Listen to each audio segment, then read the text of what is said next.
రోమపత్రిక 5వ అధ్యాయము 10వ వాక్యం. అంతేకాదు రోమీయులకు రాసిన పత్రిక 5వ అధ్యాయం 10వ వాక్యం.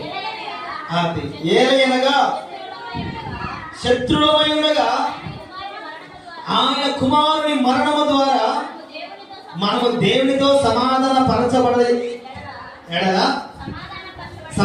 పరచబడిన వారమై ఆయన జీవించుట చేత మరి నిశ్చయముగా రక్షించబడదుము. ఏలయనగా శత్రువులమై ఉండగా, ఎవరికి శత్రువులు మనం?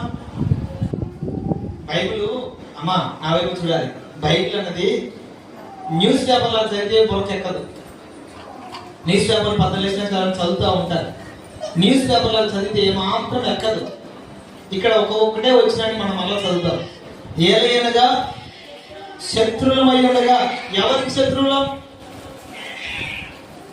ఏలయనగా శత్రువులమై ఉండగా, ఎవరికి మనం శత్రువులం?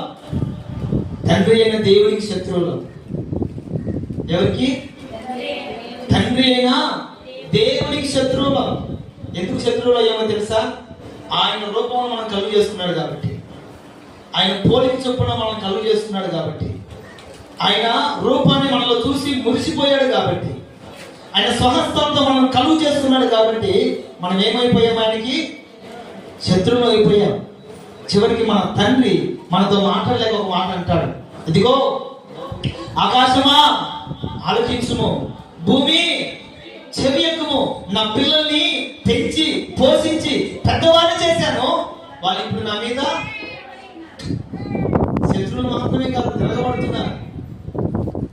ఎవరికి మనం శత్రువులం అంటే